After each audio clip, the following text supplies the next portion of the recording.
I don't think people understand how mundane and how boring Holy fuck. sniper operations actually are. Yeah. And I'm not a schoolhouse sniper. I've done a lot of sniper missions, and it's exhausting and Yeah. it's boring. Yeah. And you're out there for a long time for about 30 seconds of excitement. Yeah, exactly. But do you want to go into why that job is so mentally exhausting, you, even though you're just laying there? Yeah, so it's crazy because it is all mental. Like other than stiffness from just sitting or laying there, we had a loophole or like an observation hole really cut through a wall back in the hotel, so we could like our to get into where we were observing from. We actually had two places because we were there, like I was saying, with some of the guys from the squadron, and we would split up arcs, sniper team and squadron guys, and we'd be just like watching, reporting, just seeing what was happening. So lots of times it was just like sitting there, just staring through a scope. Now it's tiring for a whole bunch of different reasons. One, it can be very boring. Like the excitement of a new OP wears off when nothing happens for days quite quickly. And then there's eye strain with just looking through optics all the time. Like you're looking through a spotting scope because of the distance we were, like for hours and hours and hours, and then you're like switching eyes and this one's all fucking blurry. You're like trying to, and you just, it's tiring on your eyes and tiring mentally to try and stay focused for that long, you know, days and days, and you're rotating in, you go back, like have a coffee and fucking a bite to eat or whatever, and then switch back and you're back on the scope. And like I said, it wasn't supposed to go the 50 some days that we were there. Every time we went, it was like, oh, this is the time. Like the Iraqis are ready to push, and then it just wouldn't happen for some reason. I'd be like, okay. And then it'd be 4 days of just watching people come out and farm, go back in.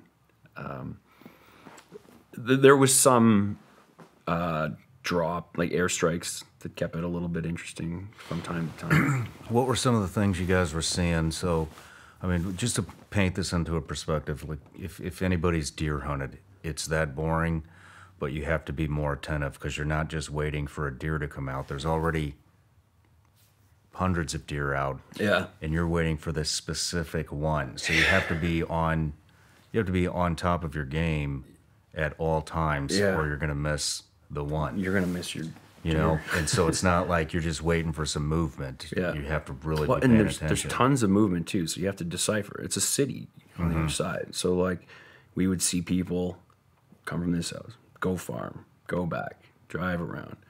Then you just the day-to-day life, because ISIS was running around all over the place. Like they had their flags up in certain buildings. They were moving around, but it's just like it's mixed in a fucking city. So trying to decipher that, and then really, again, the responsibility is on, if you're fucking calling a bomb on something, like, oh yeah. Well, it was also, it's hard to explain. I can show you some pictures, but like, it was so different, and it was interesting to see the people who live there, and when there would be movement, like so when the Iraqis started pushing, or days before, like when things were building, you would see them come into a part of town and just be fucking villainous. Like they're tacked up, like they have fighting gear and stuff, trucks with guns or whatever. But like they would just, it was so obvious to see the demeanor of them coming in, taking over houses, like building up defensive positions and stuff like that. Like you'd be like, I know that this family comes out of this house every day, goes to the field. There's a woman, a man, you know, they have some kids. And then it's like that house, you witness it being like taken, boarded up, like fucking scram. We're using this now. Like, and yeah, it was like cartoon character villains. Like you would just see it come, and you're like, it was so easy to distinguish that, other than even they were carrying guns and shit. But like, I think even without that, because sometimes there would be people, I'm like, that guy is a fighter for sure.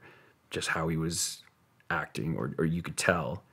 Now, I'm not going to take that risk with a shot until he's armed, but like, you can tell we've been watching this village. So it was like the edge of the river was all farming basically, and it pushed back to like the town would start, and it was almost like a village, and Mosul was in, and the city center was kind of off and down to our left as we were looking at it. So it was like farming into a village into the city. We're looking at these people every day, all day, and we're like, you kind of know even who's coming in and out and around.